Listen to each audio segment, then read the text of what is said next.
आपके साथ भी ऐसा हो रहा है कि आपके जो कपड़े आप पर बहुत अच्छे लगते थे वो अब कहीं जाकर पेट पर अटकने शुरू हो गए हैं। शरीर बहुत ज़्यादा फूलना शुरू हो गया है। आईने के सामने जब खुद को आप देखते हैं तो आपको ऐसा लगता है कि आपका जो चेहरा है वो बहुत ज़्यादा फूला-फूला लग रहा है और आपका शरीर और पेट काफ़ी ज़्यादा मोटा होता जा रहा है। वैसे तो जो चर्बी होती है वो 2 तरह की होती हैं। एक जो हमारा पियर शेप बॉडी यानी कि शरीर का निचला हिस्सा काफ़ी हेवी हो जाना और एक होता है जिसे हम एप्पल शेप बॉडी बोलते हैं यानी कि शरीर का ऊपर वाला हिस्सा काफी ज्यादा हैवी हो जाना। ये दोनों ही केस अगर बहुत ज्यादा मोटे हो जाते हैं, हैवी हो जाते हैं तो अच्छे नहीं दिखते हैं। और इसके लिए हम क्या करते हैं, हम अक्सर कई सारी डाइटिंग शुरू कर देते हैं, कई तरह की दवाइयाँ खाना शुरू कर देते हैं, उपचार और चूर्ण लेना शुरू कर देते हैं। लेकिन आपको मैं बताऊं एक ऐसा उपाय जिसमें आपको अपने खाने को छोड़ने की आवश्यकता नहीं है, डाइटिंग करने की आवश्यकता नहीं है। मात्र आपको क्या करना है कि एक चटनी तैयार कर लेनी है और यह चटनी आप अपने खाने में प्रयोग करना शुरू करेंगे। जो तरीका मैं बताऊंगी उस तरीके से यह कैसे काम करेगा। आज की जानकारी साइंस और रिसर्च बेस्ड है और यह अपनाई हुई जानकारी है और इससे आप अपने जो ये बढ़ता हुआ मोटापा है, पेट में जो पाचन नहीं हो रही है, उम्र से पहले ही शरीर बूढ़ा होता जा रहा है, बार बार आप बीमार हो जाते हैं, गैस कब्ज एसिडिटी की समस्या रहती है, पेट बहुत ज़्यादा फूलने लग गया है, तो आपकी जानकारी आज यह वीडियो के माध्यम से बहुत खास होने वाली है। चलिए जानते हैं। हेलो एवरीवन, मेरा नाम प्रीति देव है। Masters of food science and nutrition में हेल्थ ट्रेनर हूँ और एक न्यूट्रिशन गाइड हूँ। आप सभी का स्वागत करती हूँ आज यह चैनल पे। तो चलिए जानते हैं यह जानकारी को। सबसे पहले तो यह जानना आपके लिए बेहद इंफॉर्मेटिव है कि जरूरी भी है, क्योंकि देखिए हम जैसे मोटापा का नाम दे देते हैं कि शरीर मोटा हो रहा है, अक्सर वो मोटापा होता ही नहीं है। सबसे पहला जो कारण होता है कि हमारा डाइजेशन यानी कि पाचन जो है वो बहुत धीमा हो गया है। आप कैसे समझेंगे, जैसे कि आप कोई खाना खा रहे हैं या आपने पानी ही पी लिया या कोई शरबत पी लिया या कोई भी ऐसी ड्रिंक ले लिए तो आपको ऐसा लगता है कि पेट भारी हो गया, पेट एकदम से बाहर निकलना शुरू हो गया और आपको ऐसा लगता है कि अब कुछ करने का मन नहीं कर रहा, आलस आनी शुरू हो गई है और बिछावन पर जाकर लेटने का मन करता है। दूसरा, आपके शरीर में कहीं भी पैर में, टांग में, कमर पे, ऊपरी हिस्से पे एकदम से सूजन होनी शुरू हो गई है और वो मोटा मोटा दिखने लग गया है। ये जो संकेत बता रहे हैं, ये बता रहे हैं कि शरीर के अंदर कुछ तो गड़बड़ हो रही है। और ये गड़बड़ी क्या है? सबसे पहली गड़बड़ी जो है वो इन्फ्लामेशन बोलते हैं, यानी कि सूजन, यानी कि पानी का ठहराव। पानी शरीर में ठहरने लग गया है। जो पानी शरीर से बाहर निकलनी चाहिए वो शरीर के अंदर ही रहना शुरू हो चुका है, जिसके कारण शरीर जो है वो फूलना शुरू हो गया है। दूसरा, ये शरीर के अंदर गैस बनने शुरू हो गए हैं, यानी कुछ तो सड़ना शुरू हो गया है। आपको एक एग्जाम्पल बताती हूँ। आप क्या करना कि एक पॉलीथीन ले लेना, ठीक है। पॉलीथीन में एक आलू काट कर डाल देना, आलू जो हम घर में सब्जी बनाते हैं वही। अब इसे 5 से 6 दिन आप इसे बंद करके पॉलीथीन में डालना। धीरे धीरे से आलू सड़ेंगे ना तो ये पॉलीथीन में गैस भरनी शुरू हो जाएंगी और बलून की तरह जो है वो फूल जाएंगी। इतनी फूल जाएंगी कि पॉलीथीन में थोड़ा सा भी आप ऐसे छुएंगे ना तो वो फूट जाएंगी। हमारे पेट के साथ और शरीर के साथ यही होता है। शरीर, पेट और सारा कुछ फूलना शुरू हो जाता है क्योंकि उसके अंदर गैस बनती है। क्यों गैस बनती है? क्योंकि वो खाना पचता नहीं, सड़ना शुरू हो जाता है। और जैसे ही शरीर ये गैस, ब्लोटिंग, एसिडिटी, पेट का फूलना, खाना नहीं पचना, ये सारे संकेत देना शुरू करता है तो हम क्या करते हैं? हम इसके लिए जाते हैं, एंटासिड दवाइयां खरीद कर ले आते हैं, क्रैश डाइटिंग करने लगते हैं, प्रोटीन वाले खाने शुरू कर देते हैं और हमें ऐसा लगता है कि हमारा वजन तेजी से कम हो जाएगा। लेकिन आप अपने आप पे वजन को कम करने के चक्कर पे आप अपने शरीर के साथ नुकसान कर रहे हैं। क्या आपको पता है कि जो आप एंटासिड दवाइयां खा रहे हैं ये आपके लक्षणों को कम कर रहा है, ये आपके शरीर में मोटापे को कम करने में और जो पेट में गैस, एसिडिटी, ब्लोटिंग है उसको कम तो नहीं कर रहा है, थोड़ी देर के लिए सप्रेस कर रहा है, यानी कि दबा दे रहा है और आगे चलकर वो और तेजी से और ज्यादा गंभीर रूप ले रही है। और इसके कारण शरीर में खून की कमी हो जा रही है, हेमोग्लोबिन की कमी हो रही है, विटामिन B12 की कमी हो रही है और जरूरी पोषक तत्वों की कमी शुरू हो जाती है। लंबे समय तक ऐसा ही चलता रहा तो शरीर में यूरिक एसिड का बढ़ना, यूरिया का बढ़ना, ज्वाइंट पेन हो जाना, सूजन रहना और कई सारी तकलीफें भी आ सकती हैं। उम्र से पहले ही शरीर बूढ़ा होना शुरू हो जाता है। तो हमें इसके लिए क्या करना चाहिए? सबसे पहले पेट के अंदर जो खाना सड़ रहा है उस खाने को हमारे शरीर से निकालना है, यानी कि फ्लश आउट करना है, टॉक्सिन्स को बाहर निकालना पड़ेगा। तभी हम कोई खाना खाएंगे या कोई उपचार करेंगे तो हमारे शरीर में वो लगनी शुरू होंगी, एब्जॉर्ब होनी शुरू होंगी। तो उसके लिए साइंस क्या कहता है? साइंस कहता है कि शरीर को डिटॉक्स करने के लिए, शरीर से ये सारी चीज़ों को निकालने के लिए हमें डिटॉक्स ड्रिंक की आवश्यकता पड़ती है। अब इस डिटॉक्स ड्रिंक को तैयार करना है, इसके साथ ही हमें लाइफस्टाइल में भी कुछ बदलाव करने काफ़ी आवश्यक होते हैं। तो सबसे पहले बदलाव हम समझ लेते हैं। बदलाव का कहने का मतलब है कि सुबह का जो खाने का समय है, उसी समय हमें खाना खाना है। ये नहीं कि आप सुबह का खाना नहीं खा रहे हैं, ब्रेकफास्ट आप छोड़ रहे हैं, ये सोचकर कि डाइटिंग कर रहे हैं, तो ऐसा आपको नहीं करना है। सुबह उठते ही आपको सबसे पहले नींबू पानी लेना है, गुनगुने पानी लीजिए और उसमें नींबू मिलाइए और उसे पीना है। ये आपके शरीर को एसिडिक होने से बचाएगा, शरीर को अल्कलाइन बनाएगा और शरीर से सारी गंदगी को बाहर निकालने में मदद करेगा।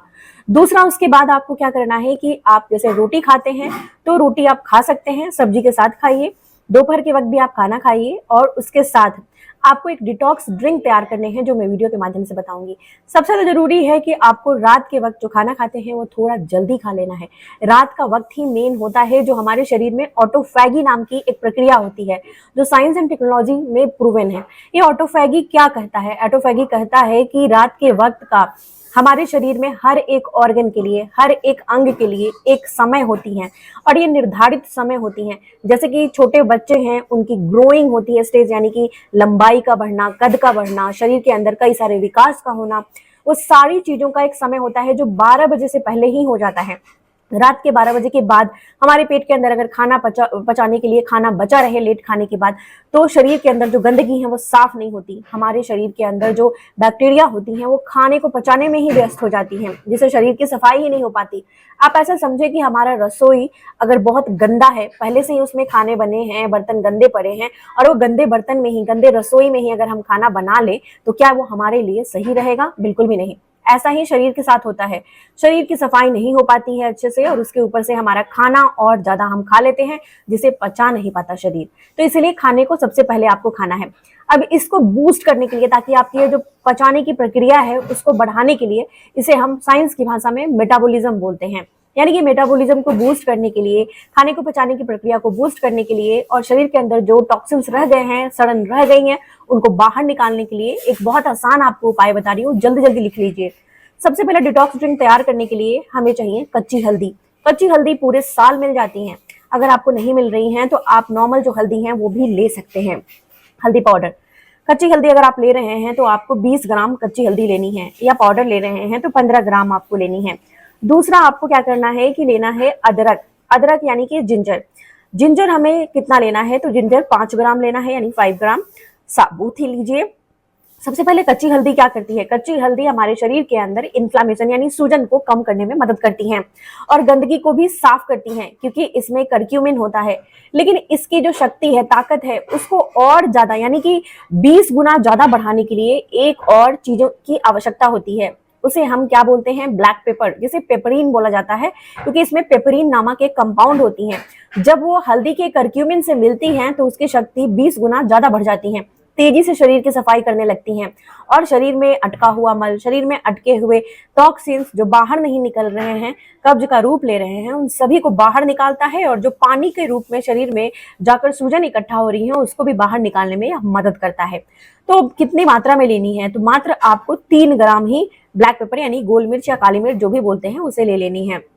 अदरक हो गया, काली मिर्च हो गया और साथ में हल्दी होगी। अब इसके साथ हम लेंगे पुदीने की पत्तियां। पुदीने की पत्तियां या तो आप पुदीने की पत्ती ले सकते हैं, मिल जाए, नहीं तो धनिया की पत्ती ले सकते हैं, और नहीं तो तुलसी की पत्ती ले सकते हैं, और अगर आप नीम की पत्ती ले सकते हैं तो लीजिए, नहीं तो ऑप्शनल है। तो ये तीनों पत्ती में से, यानी पुदीना, तुलसी की पत्ती और साथ में धनिया की पत्ती, इनमें से कोई सा भी एक पत्ती आप ले सकते हैं या बदल बदल कर भी ले सकते हैं। अब बस इतनी ही पत्तियां कितनी लेनी है? तो 100 ग्राम लीजिए, यानी कि मुट्ठी से 2 मुट्ठी आपको लेना है। और इन सभी को मिलाकर इसमें सेंधा नमक मिलानी है। सेंधा नमक क्या करता है? सेंधा नमक में बहुत सारे जो होते हैं माइक्रो न्यूट्रिएंट्स होते हैं। अब ये जो माइक्रो न्यूट्रिएंट्स होते हैं ये इलेक्ट्रोलाइट की तरह काम करते हैं। शरीर के अंदर जब जाते हैं तो इलेक्ट्रोलाइट क्या करता है? पानी को एब्जॉर्ब कर लेता है सेलुलर लेवल पे, और जब पानी हमारी सेलुलर लेवल पे एब्जॉर्ब होती है तो हमारे स्किन के ऊपर, पेट के ऊपर, या जरूरी जो नहीं है वहां पर जाकर इकट्ठा नहीं होती हैं। तो इसीलिए वो आपके शरीर में सेल में जाकर लगती हैं और जिससे शरीर के अंदर नमी बनी रहती है। इसीलिए सेंधा नमक भी आवश्यक है। कितनी मात्रा में लेनी है? तो सेंधा नमक मात्र आपको 3 ग्राम ही लेनी है। ज्यादा मात्रा में नमक का प्रयोग करना भी सही नहीं है, नहीं तो वाटर रिटेंशन रहता है। अब ये सारी चीजों को मिलाएं और इन्हें पीस कर चटनी बनाकर तैयार कर ले। अब इसे शीशे के जार में रखें। ये पूरा 1 सप्ताह के लिए आपका बनकर तैयार हो गया है। जब चटनी बनाकर रख लेते हैं तो इसमें अगर आपके पास आंवला है तो आंवला भी आपको कम से कम 6 से 7 आंवले को उबालकर इसमें चटनी के साथ पीस सकते थे। नहीं है तो आप इसमें नींबू का रस मिलाएंगे। नींबू का रस कितना मिलाना है तो इसमें 2 या 3, छोटे साइज के हैं तो 3 नींबू, बड़े साइज के हैं तो 2 नींबू लेना है और इसके रस को मिला देना है। अब ये नींबू क्या करता है, इसमें विटामिन सी होती है और ये हमारी इम्यूनिटी को बढ़ाता है और गंदगी को साफ करता है। जो भी कचरा जो हमारे शरीर के अंदर जाकर आंतों में चिपक गई है और जो शरीर के अंदर जाकर इन्फ्लामेशन कर रही है, मोटापा बना रही है, उनको बाहर निकालने में मदद करता है, जिससे खून की भी सफाई हो जाती है। ये इस प्रकार से कि जैसे कोई ऐसा बर्तन जिसमें तेल लगा हुआ हो और वह सिंपल पानी से धोएंगे तो साफ नहीं होगा, लेकिन नींबू रगड़ेंगे तो जल्दी से निकलेगा। इसी प्रकार से नींबू शरीर की सफाई करता है। अब क्या करना है, इस चटनी को प्रयोग कैसे करना है, तो जब आप दिन का खाना खा लेते हैं तो उसके बाद 1 गिलास पानी, गुनगुना पानी लें और इसमें छोटे चम्मच से 1 चम्मच इसको मिला दें चटनी को और अच्छे से मिलाकर आपको खाना खाने के आधे घंटे के बाद धीरे धीरे सिप करके पी लेना है। आप ऐसा करना शुरू कर दें, पहले दिन में ही आपका ब्लोटिंग, पेट का फूलना, चर्बी का घटना, अपच रहना, कब्ज रहना, गैस रहना, ये सारी चीजें दूर होंगी। और बस इसे लेकर आप पीकर 1 दिन में 1 ही बार लेना है। लगातार पहले दिन लेंगे तो जब सुबह रात को सोएंगे और सुबह उठेंगे तो आपको अलग सी एनर्जी जैसा महसूस होगा, शरीर में ताकत आएगी और सूजन भी दूर होना शुरू हो जाएगा। फूला हुआ पेट कम दिखने लगेगा और धीरे धीरे ऐसा करने से मोटापा भी कम होना शुरू हो जाएगा। इसके साथ ही मैं मोटापे के लिए कई सारे सीरीज शेयर करती रहती हूँ, तो उन्हें देखना आपको काफी ज्यादा उपयोगी हो सकता है। जल्दी से चैनल को सब्सक्राइब कर लीजिए और बहुत सारी जानकारियां जो साइंस पैक्ड होती हैं और साथ में कई सारी रिसर्च बेस्ड होती हैं, वो सभी जानकारियां मैं इस पर शेयर करती रहती हूँ। तो चैनल को सब्सक्राइब कर लीजिए ताकि आप तक ये जानकारियां पहुंच सके। तब तक अपना बेहद ख्याल रखिए और सबसे ज्यादा जरूरी मुस्कुराना नहीं भूलिए, मुस्कुराते रहिए। शुक्रिया।